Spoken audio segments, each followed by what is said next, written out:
দাদা জান, দাদা জান, বাঁচার নামে আছি মরে, বুকের ভেতর রক্ত ঝড়, দেহ আর দৃষ্টিতে বিষণ্ণ সুর, প্রেম আর ভালোবাসা গেছে বহুদূর, চারপাশে দেখি শুধু অযাচিত ভঙ্গি, হয়তো বৃদ্ধাশ্রমটা হবে সঙ্গী, হয়তো বৃদ্ধাশ্রমটাই হবে সঙ্গী। দাদা জান, দাদা জান, দাদা জান, ও দাদা জান। আচ্ছা ও আমরা কোভিড রাইতে একবার আমো, আব্বাজানের নিশ্চয়ই বাথরুমের চাপ দিব, তখন আব্বাজান 10 মিনিট লিগে হইলেও তো বাথরুমে যাইব, আমরা ওই ফাঁকে গরুটা চুরি করে লইয়া যাবো। গরু চুরি করতে আসছো তুমি, তাই না? আই তো অনেক ঘর জামাই কিলে গরু চুরি করে জুম হন। কথা বাড়াইও না, এখান থেকে যাও।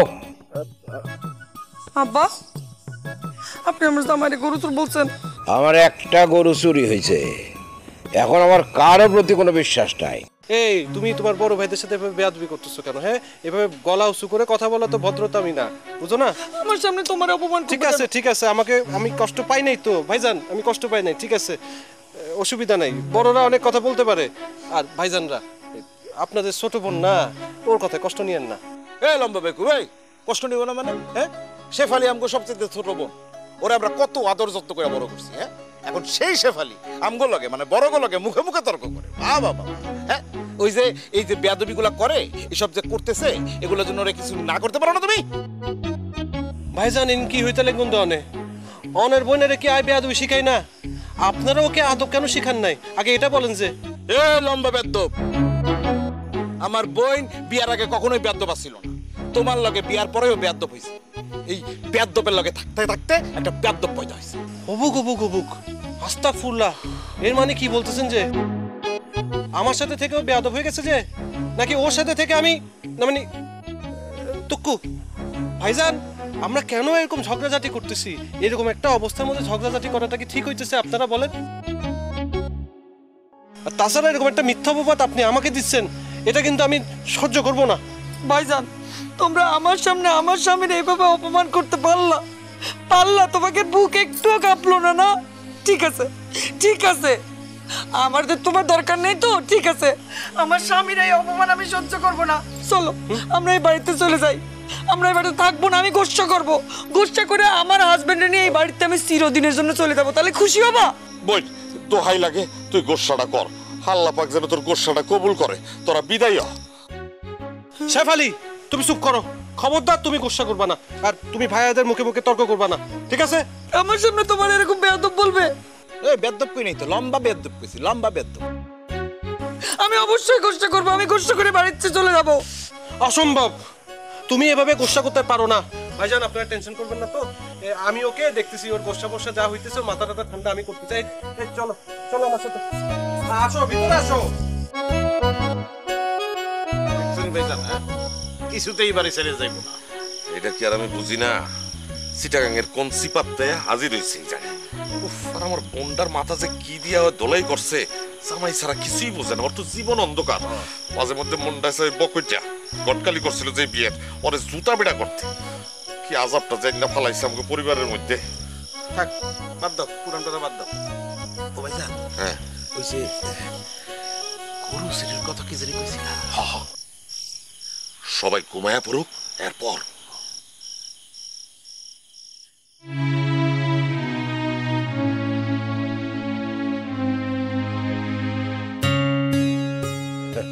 কি গো দাদু ভাই, তুমি এখানে?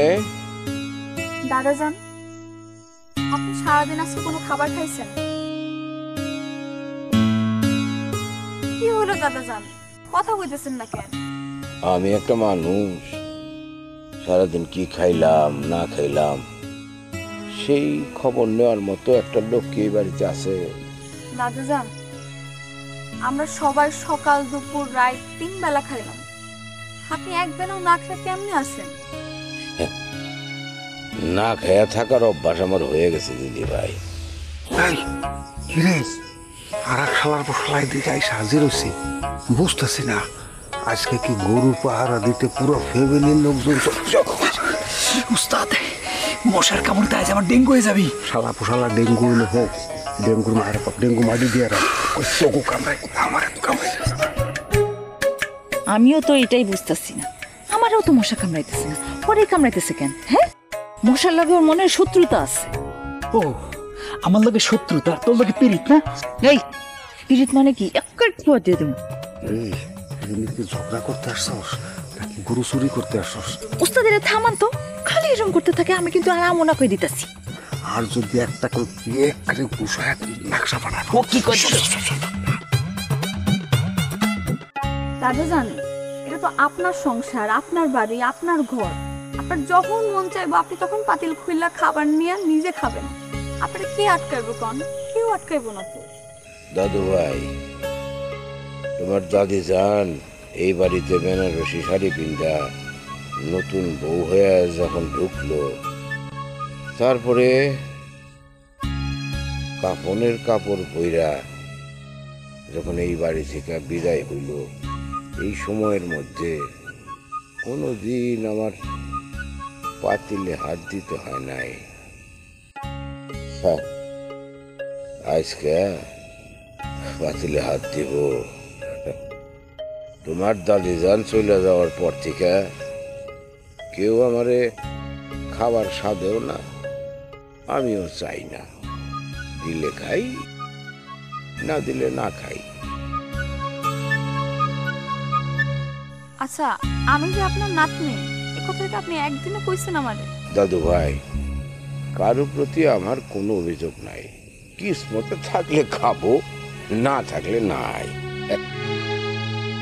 কি রে হাসু তুই কি করিস রে হ্যাঁ দাদা জানলে তুই টাইনে না খাবার খাওয়াইতে পারোস না ঘরে যাওয়ার আগে চাকরি জানবো আমার বকে আর আমি খাবার নিতে যাব না বকা শুনবো দাদা জান চলেন এখন আপনি আমার সাথে ঘরে যাইবেন ঘরে গিয়ে খাবার খাবেন খাবার খাওয়ার পর ঘুমাবেন চলেন না গো দাদা ভাই আজ আর আমি ঘরে যাব না সারা রাত এইখানে বসে বসে গরু পাহারা দিব দাদা জান আপনারা গরু পাহারা দিতে হইব কেন গরু কি পাকনা গজেছে নাকি যে উড়ে উড়ে চলে যাইবো দেখলা না পরশু দিন একটা গরু চুরি হয়ে গেল এখন আজকেও যদি এই গরুটা চুরি হয়ে যায় তাহলে কালকে খরচের অনুষ্ঠান কিভাবে করব দাদা জান গরু আর চুরি হইব না হাসু পাহারা দিতেছে আপনি চলেন ওরে আমার চেনা আছে ও একটু পরে ঘুমায় পড়বে তখন গরু চুরি হয়ে যাবে কারো ওপর আমার ভরসা নাই আমি নিজে আমার গরু পাহারা দিব দাদা জান সারা রাত যদি আপনি জায়গা থাকেন আপনার শরীরের কি অবস্থা হবে একবার ভাইবা দেখছেন আপনি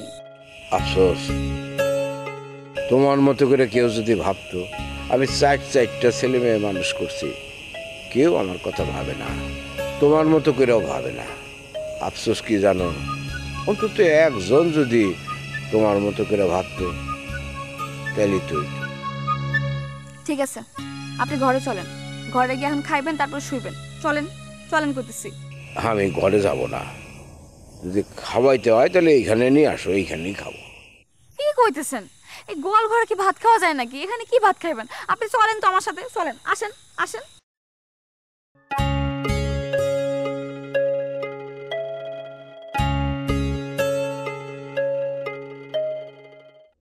এই শোন আমি ঘরে যাইতেছি খাইতে তুই এইখানে থাক পাহারা দিবি যদি গরুর কোনো কিছু হয় তাহলে আমি তোরে বইলে দিতেছি আগামী 3 বছর তুই এখানে খাটবি কিন্তু একটা পয়সা পাবি না সাবধান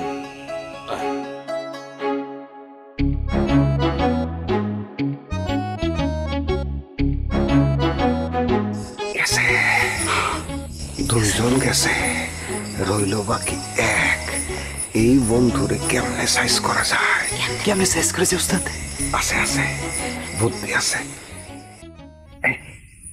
এই যে বুদ্ধি ধর কিটা মুখোশ মুখোশ ধর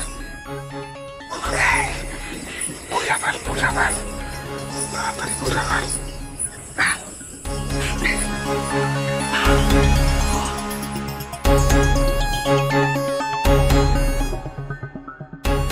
তাড়াতাড়ি পড়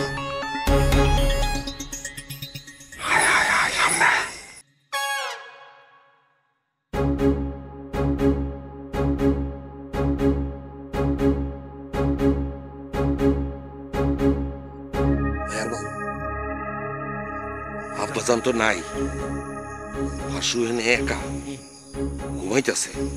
চল আমরা দুজন গিয়া গরুটা নিয়ে আসি।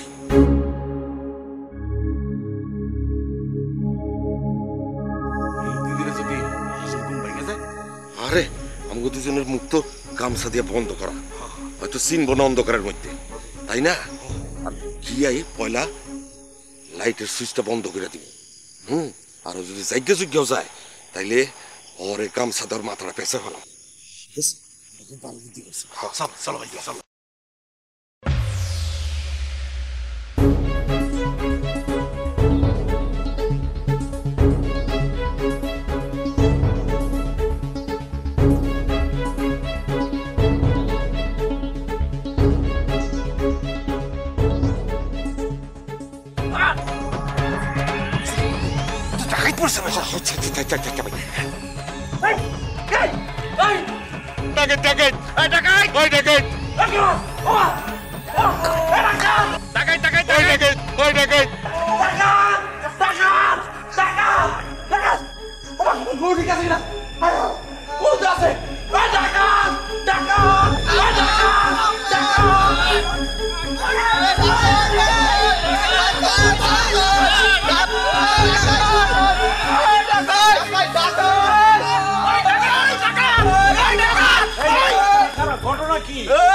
শুনলাম চুরি, এখন কোথায় টাকা দিতেছে? আরে টাকা বাজার দিকে গেছে, বাজার দিকে টাকা।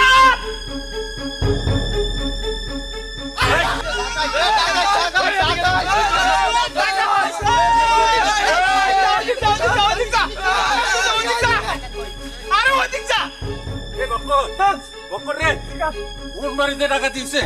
আরে তা তো জানি না, দাদা জানের বাড়ি থেকে সব ভাই আসতেছিল, আমরা পিছনে পিছনে দৌড়াইতেছি। আর কি শুরু হইলো? কালকা দাদা জানের বাড়িতে চোর পড়ছে, আজকে ডাকাইত। কি জানি ডাকাইত তো ধরা পড়ে না। ধরা পড়ে নাই কাকা, সাবধানে থাকেন। এমন একটা দুর্ঘটনা ঘটতেছে আমি তো কিছু বুঝলাম না। গরু লেজতে মশা তাড়াচ্ছে আর আমি ঠ্যাঙ্গে মশা তাড়াচ্ছি। কে জানে আছে কাপড় দিয়ে আমার মুখ ঢাকা দিল। আরে ডাকাত গুলা কিন্তু ছিল সেই রকম, একদম কালা কাপড় দিয়ে মুখ খুব বাঁধা। আমি যখন দেখলাম কাপড় দিকে দৌড়ে আইসা কালা কাপড় দিয়ে মুখ বাইন্দা দিল, তখন কিন্তু আমি লগে লগে বাইন্দা নিয়ে গেছি। বাইন্দা গোয়াল ধরে কিন্তু ডাকাত করছি। আমি যখন বুঝতে পারছি এগুলো ডাকাই, তখন আমি ডাকাই ডাকাই চিক করতে উঠছি। ওর আমার চিক করুই না দিছে তোর। আমি একটা পিছনে দৌড়ে গেছিলাম, কিন্তু আন্দাজ তো পলায় গেছে, ধরতে পারে। আব্বাজান, চাচাজান, আপনারা দুইজন ওখানে কি করতেছিলেন? জোসনা, তুই কি অন্য কিছু সন্দেহ করতেছিস? বিষয়টা যত না সন্দেহের, তার চেয়ে বড় বিষয় হলো এত রাতে ওনারা ওখানে কি করতেছিল। যাওয়াটা কি অপরাধ? ওনারা কি অন্য বাড়ির মানুষ? নিজের বাড়ির গোয়াল ঘরে নিজেরা যাবে না?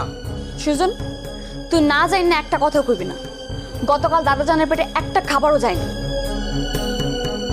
এই বিষয়টা কি বাড়ির কেউ খোঁজখবর রাখছে? তুই রাখছিলি? তুই কথা অন্যদিকে ঘুরাইতেছিস কেন?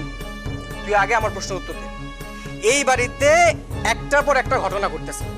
এই 2 দিন আগে গরু চুরি হইলো, ওইদিকে সন্ধ্যাবেলা কে জানে আগুন ধরাইয়া ভয় দেখাইলো, আর এখন গোয়াল ঘরে ডাকাত পড়লো। একটা ঘটনার সাথে যে আরেকটা ঘটনার লিঙ্ক আছে, এটা তো বলে দে ভাই অগাও বুঝবো, তাই না? সুজন দোস্তা, তোরা মুরব্বিকে কথার মাঝখানে কথা বলছ কেন? তোরা একটু চুপ থাক না বাবা। আমাকে না চুপ করে রাখতে পারবেন না চাচা। এই সব প্রশ্নের না উত্তর জানাটা খুবই জরুরি। আচ্ছা ঠিক আছে, আমরা দুই ভাই কেন গোয়াল ঘরে গেলাম সেই প্রশ্নের জবাব আমি দিতেছি। গত পরশুদিন রাতে গোয়ালঘর থেকে গরু চুরি হওয়ার পরে আমরা আব্বাজানরে কইলাম, আব্বাজান আমরা দুই ভাই মিলে গরু পাহারা দিব। কিন্তু আব্বাজান কইলেন হাসু আর আব্বাজান মিলা গরু পাহারা দিবেন। কিন্তু আমি ভরসা রাখতে পারিনি। আব্বা বৃদ্ধ মানুষ, অনেক বয়স হয়েছে, সারা জায়গা তো তার পক্ষে গরু পাহারা দেওয়া সম্ভব না, যে কোনো সময় ঘুমায়া পড়তে পারে। আর হাসু, হ্যাঁ, ও একটা জিনিস বটে, ওর সামনে দিয়ে আত্মীয় যদি জায়গায় টের পাইব না। আর গরু তো সামান্য ব্যাপার। সেই জন্য আমি আরমান রে বলছি যে চল দুই ভাই মিলা দূরে বৈশা গরু পাহারা দিব। তোমাকে এই বুদ্ধির কারণে তো গরুটা ডাকাতে পেটে গেল না।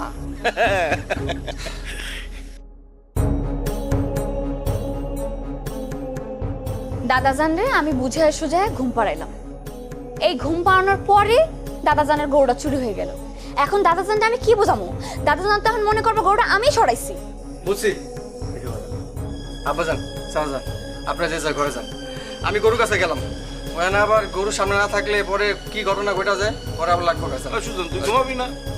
চাচাজান, আমি ঘুমাইতে পারলাম না, আমি টেনশনে আছি অনেক। এই গরু নিয়ে যদি আবার কোনো কাহিনী হয় তখন কিন্তু পুরা খরচার অনুষ্ঠানে গন্ডগোল লেগে যাবে। আমার আর ঘুমই আইব না। বাবা তুই যা যা যা। আরে কি কোথায় খালি মারে। আপা মনে আপনি ঘুমাইবেন না? না, আমি ঘুমাবো না, দাদাজানের কাছে যাবো, দেখি দাদাজানের কি অবস্থা। ঠিক আছে আপা মনে, তারা যাই।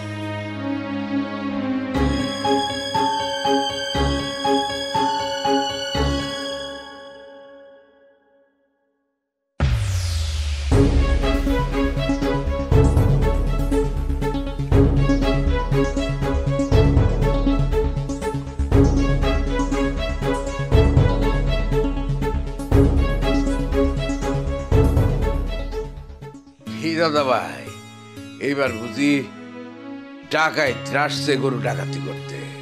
দাদাজান, আপনি এত চিন্তা করতেছেন কেন? এই জোসনা যেহেতু আপনার গরুর দায়িত্ব নিচ্ছে, এখন কোনো চিন্তা নাই। আর ডাকাত কেন? ডাকাতের বাপ আসলে তো গরু চুরি করে নিয়ে যেতে পারবো না। আপনি এমন ভাবে কইতেছেন মনে হচ্ছে ডাকাতের হাত থেকে গরু আপনি নিচে বাঁচাইছেন, তাই না? তাহলে কি তুই বাঁচাইছিস? ওরে আল্লাহ, আমি কেমনে বাঁচাইবো? ডাকাতরা তো আমার মুখ চোখ একদম বান্ধে রাখছে। আমি যে বেঁচে আছি এটাই তো অনেক কিছু। গরু বাঁচাইছে কে? দুই চাচা যান, তারাই তো ডাকাত ডাকাত বলছে, তখন ডাকাতরা কিন্তু পালাইছে। ওকে, তোমার বাবা আর চাচা ডাকাতদের সাথে ইঁদুর বিড়াল খেলা খেলছে। কি কইতেছেন দাদাজান? কিচ্ছু বুঝতেছি না। কিসের এই দুই বিড়ালের খেলা? এইটা তুমি বুঝবা না দাদা ভাই। দাদাজান, আপনি বিশ্বাস করেন আপনার দুই ছেলে সত্যি সত্যি ডাকাতের হাত থেকে আপনার গরু বাঁচাইছে? ও, আমার দুই ছেলে ডাকাতদের হাত থেকে গরু বাঁচাইছে, এইটাও আমার বিশ্বাস করতে হবে। তাহলে কি করলে আপনি বিশ্বাস করবেন কোন? শোনো, ডাকাতরা খালি হাতে তো আর ডাকাতি করতে আসে না, তাদের সাথে ছুরি থাকে, রামদাও থাকে। তাদেরকে ঠেকাইতে গেলে তারা রামদাও দিয়া কোপ দেয়। তো তোমার বাবা আর চাচার শরীরের একটা পশমও কি খসছে? না, কি বলেন? জি, এরা চুক্তিভিত্তিক ডাকাত। এরা আসবো, তোমার বাবা আর চাচা যখন সিগন্যাল দিব তাদেরকে দৌড়ানি দিব, তারা পালাইয়া যাবে আর আমাকে বিশ্বাস করাবে যে আমার গরুর জন্য তারা কি কষ্টটাই না করতেছে। চুল তো আর বাতাসে পাকে নাই গো দাদা। থাক দাদাজান, বাদ দেন তো এগুলা। ওরা অনেক চেষ্টা করতেছে এইটা বোঝানোর জন্যে যে বাপের জন্যে তাদের অনেক দরদ, অনেক কষ্ট করতেছে। এত কিছু করার তো দরকার নাই, বাপের কথা শুনলেই হয়, বাপের কথারে মূল্য দিলেই হয়। ঠিক আছে দাদাজান, আমি ওনাদেরকে বলে দিব, ওনারা আর কখনো আপনার অবাধ্য হবে না। ঠিক আছে, এখন কি আপনি নামাজ পড়তে যাবেন? ও, আজান দিছে, একটু পরে বাবুর্চি আর কষাই চলে আসবে। যাই মসজিদ থেকে নামাজটা পড়ি। আপনি যান, কোনো সমস্যা নাই। আমি আর হাসুমিল্লা গরু দেখে রাখবো, আর চুরি হইব না। তোমাদের আর পাহারা দিতে হবে না, আর ডাকাতি হবে না। তোমার বাবা আর চাচা মিলাই এখন গরু পাহারা দিবে। যাই, যান যান, ওই রে আসি। নিশ্চিন্ত থাকেন, কিছু হইব না গরুর।